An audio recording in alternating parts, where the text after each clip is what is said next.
নমস্কাৰ, আপোনালোকক স্বাগতম জনাইছোঁ অসম ফিউচাৰ ইউটিউব চেনেল। আশা কৰোঁ আপোনালোকৰ সকলোৰে খবৰ ভাল।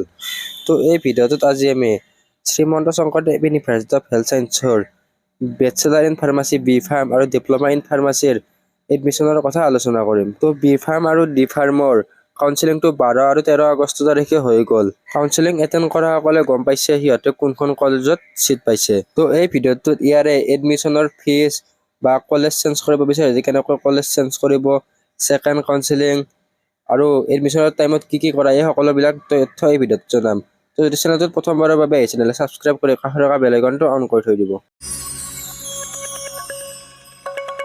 তো প্ৰথমতে কাউন্সিলিঙত চিট পোৱাসকলক অসম ফিউচাৰ ইউটিউব চেনেলৰ পৰা আন্তৰিক অভিনন্দন থাকিল। তো যিসকলে আছাম মেডিকেল কলেজত চিট পাইছে তেওঁলোকক নিশ্চয় লগ পাম। তো প্ৰথমতে আমি কাউন্সিলিঙৰ পাছত এডমিশ্যনৰ নেক্সট প্ৰচেছ কি হ'ব এইটো আলোচনা কৰিম।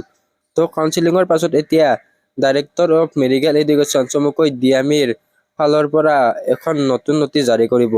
এই নটিচখনত এডমিশ্যনৰ ডেট, এডমিশ্যনৰ ডকুমেণ্ট আৰু মেডিকেল চাৰ্টিফিকেট এইবিলাকৰ কথা মেনশ্যন থাকিব। তো এই নটিচখন এতিয়ালৈকে প্ৰকাশ কৰা নাই। এই নটিচখন প্ৰকাশ কৰিব www.dme.assamgovernment.in ৱেবছাইটত। তো আপোনালোকে সেই ৱেবছাইটটো চেক আউট কৰি থাকিব পাৰে আৰু আমাৰ চেনেলতো ইয়াৰে নটিচ দিলে জনাই দিম। তো ডিএমিৰ পৰা নটিচখন দিয়াৰ পিছত তাত দুটা তাৰিখ মেনশ্যন থাকে। তো এই দুটা তাৰিখৰ ভিতৰত এডমিশ্যনটো ল'ব লাগে। তো নটিচখন কেতিয়ালৈকে ডিএমিৰ ৱেবছাইটত দিয়াৰ সম্ভাৱনা আছে। তো কাউন্সিলিঙৰ পিছত এডমিশ্যন নটিচবিলাক প্ৰায় 10 দিনমান পিছত দিয়ে। কাউন্সিলিং 12 আৰু 13 আগষ্ট তাৰিখে হৈছিলে। তো ইয়াৰে নটিচ 20 পৰা 25 আগষ্ট তাৰিখৰ ভিতৰত ডিএমিৰ ৱেবছাইটত আহি যাব। তো নটিচখন অহাৰ পিছত তাত মেনশ্যন থাকিব কোনজন ষ্টুডেণ্টে কোনখন মেডিকেল কলেজত চিট পাইছে। তো আপোনালোকে যিখন কলেজত চিট এলট হৈছে, লাইক বি ফাৰ্মৰ ক্ষেত্ৰত কেৱল আছাম মেডিকেল কলেজতে বি ফাৰ্ম আছে। তো আছাম মেডিকেল কলেজত তেওঁলোকে আহিব লাগিব। তো বি ফাৰ্ম পোৱাসকলে আছাম মেডিকেল কলেজত আহিব লাগিব। বাকী জি এম চিত যোনে ডি ফাৰ্ম পাইছে সেইসকলে জি এম চিত যাব লাগিব, এছ এম চিত পোৱাসকলে এছ এম চিত যাব লাগিব। তো নিজৰ চিট এলট হোৱা কলেজখনত এডমিশ্যনৰ 2টা তাৰিখৰ ভিতৰত কোনোবা এটা তাৰিখত যাব লাগিব। তো এডমিশ্যনত যোৱাৰ পিছত আপোনালোকক কিছুমান ফৰ্ম দিব।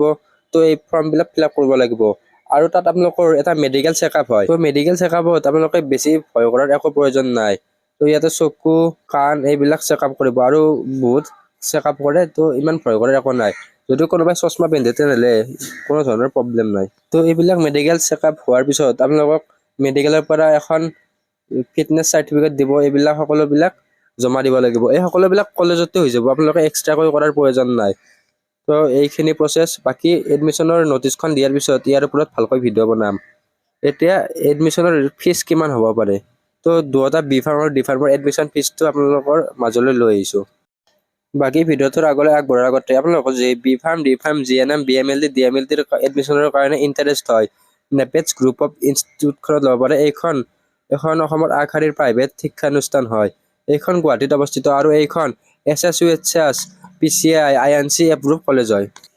তো ইয়াৰে টোটেল ফিজ বি ফাৰ্মৰ ক্ষেত্ৰত 5.3 লাখ আৰু ডি ফাৰ্মৰ ক্ষেত্ৰত 2.7 লাখ। তো ডিছপ্লেত দিয়া নম্বৰটোত কণ্টেক্ট কৰক, চিট বেছি নাই। তো এতিয়া আমি ইয়াৰে ফিজ ষ্ট্ৰাকচাৰৰ কথা আলোচনা কৰিম। তো ফিজ ষ্ট্ৰাকচাৰৰ কথা প্ৰথমতে ডি ফাৰ্মৰ। তো প্ৰত্যেকখন মেডিকেল কলেজত ফিজ ষ্ট্ৰাকচাৰটো বেলেগ বেলেগ হয় আৰু ইয়াৰে প্ৰত্যেক বছৰে ফিজটো কমা বাঢ়া হয়। তো এইবাৰো ইয়াৰ ফিজটো কমিব বাঢ়িব। তো আপোনালোকে এইখিনি এক্সপেক্টেড ফিজ বুলি ধৰিব পাৰে। তো চাব পাৰে বয়সৰ ক্ষেত্ৰত 8,454 টকা আৰু গাৰ্লছৰ ক্ষেত্ৰত 8,354 টকা। তো 100 টকা এটা বয়স আৰু গাৰ্লছৰ মাজত ডিফাৰেঞ্চ আছে। তো এই ডিফাৰেঞ্চটো আহি যায় তাইৰ ক্ষেত্ৰত। বয়সৰ ক্ষেত্ৰত তাই পাব কিন্তু গাৰ্লছৰ ক্ষেত্ৰত তাই নালাগে। তো এইটোৰ কাৰণে 100 টকাৰ ডিফাৰেঞ্চটো আহে। তো আপোনালোকে অভাৰঅল চাবলৈ গ'লে Assam medical college, Guwahati medical college আৰু শিলচৰ মেডিকেল কলেজ এই তিনিখনৰ এপ্ৰক্সিমেটলি মোটামুটিভাৱে কিমান ফিজ হ'ব পাৰে। তো আপোনালোকে ইয়াৰে ফিজ 10,000 ধৰিব পাৰে। তো ডিপ্ল'মা, ডি ফাৰ্মৰ ক্ষেত্ৰত 10,000 এডমিশ্যন ফিজ ধৰিব পাৰে। আৰু হোষ্টেলৰ কথা ক'বলৈ গ'লে মই এইটো চিয়ৰ নহয়। তো আপোনালোকৰ কলেজখনে হোষ্টেল দিয়ে না নিদিয়ে এইটো জনাই দিব। বাকী জি এম চিত হোষ্টেল নাপায়, তো এ এম চিত নিদিব চাগে। এ এম চিৰ ক্ষেত্ৰত মই চিয়ৰ নহয় আৰু এছ এম চিতটো কলেজে জনাই দিব আপোনালোকক। তো হোষ্টেলৰ ক্ষেত্ৰত এইখিনি হ'ল। বাকী এতিয়া বি ফাৰ্মৰ ক্ষেত্ৰত ফিজ ষ্ট্ৰাকচাৰটো চাই লওঁ। তো fees structure of B pharm course. B ফাৰ্মৰ ফিজ ষ্ট্ৰাকচাৰটো চাবলৈ গ'লে তো ইয়াৰে টোটেল ফিজ হয় উইথাউট হোষ্টেল 19,350 টকা, মানে প্ৰায় 20,000 টকা ইয়াৰে এডমিশ্যন ফিজটো হয়। যিহেতু প্ৰত্যেকবাৰে ইয়াৰে ফিজটো কমাব পৰা হয়, এইবাৰৰ ক্ষেত্ৰত ইয়াৰে ফিজ ষ্ট্ৰাকচাৰটো উইথাউট হোষ্টেল 20,000 পৰা 25,000 টকা আপোনালোকে ধৰিব পাৰে। যদি আপোনালোকে ডিপ্ল'মা ইন ফাৰ্মাচীত এডমিশ্যন পাইছে ডি ফাৰ্মত, তেনেহ'লে আপোনালোকৰ ফিজটো 10,000 পৰা 12,000 টকা ৰেডি কৰিব পাৰে। আৰু যদি আপোনালোকে বেচেলাৰ ইন ফাৰ্মাচী বি ফাৰ্মত এডমিশ্যন পাইছে, তেনেহ'লে ইয়াৰে ফিজটো 20,000 পৰা 25,000 টকা ৰেডি কৰিব পৰা হৈছে। তো এইখিনি ফিজ ষ্ট্ৰাকচাৰ। এতিয়া কলেজ চেঞ্জ কেনেকৈ কৰিব? তো বি ফাৰ্মৰ ক্ষেত্ৰত যিহেতু এখনে কলেজ আছে, আপোনালোকে কলেজ চেঞ্জ কৰিব নোৱাৰে। তো ডি ফাৰ্ম ডিপ্ল'মা ইন ফাৰ্মাচীৰ ক্ষেত্ৰত আপোনালোকে কলেজ চেঞ্জ কৰিবৰ কাৰণে ফাৰ্ষ্ট কাউন্সিলিঙত যিখন কলেজত চিট এলাউড হৈছে সেই কলেজখনত এডমিশ্যন ল'ব লাগিব।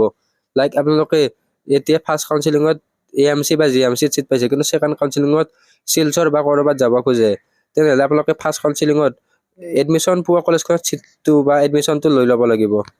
তো এডমিশ্যনটো লোৱাৰ পিছত যেতিয়া ছেকেণ্ড কাউন্সিলিং হ'ব, ছেকেণ্ড কাউন্সিলিং প্ৰায় এমাহমান লেট হ'ব। তো ছেকেণ্ড কাউন্সিলিঙত আপোনালোকে এটেণ্ড কৰিব যাব লাগিব। আৰু ছেকেণ্ড কাউন্সিলিঙত আপোনালোকে ফাৰ্ষ্ট কাউন্সিলিঙৰ এডমিশ্যন ৰিচিপ্টখন লৈ যাব লাগিব। এডমিশ্যন লওঁতে আপোনালোকে এখন ৰিচিপ্ট দিব, সেই ৰিচিপ্টখন লৈ যাব লাগিব। তো এই ভিডিঅ'টোত এইখিনি আছিল। আশা কৰোঁ আপোনালোকে ভিডিঅ'টো ভাল পালে। তো নেক্সট যিকোনো ধৰণৰ ন'টিচ দিলে আমাৰ চেনেলত দি দিবলৈ চেষ্টা কৰিম। তো চেনেলটো ছাবস্ক্ৰাইব কৰি থৈ দিব আৰু ভিডিঅ'টো আপোনালোকৰ বন্ধুবৰ্গৰ সৈতে শ্বেয়াৰ কৰি দিব। ধন্যবাদ।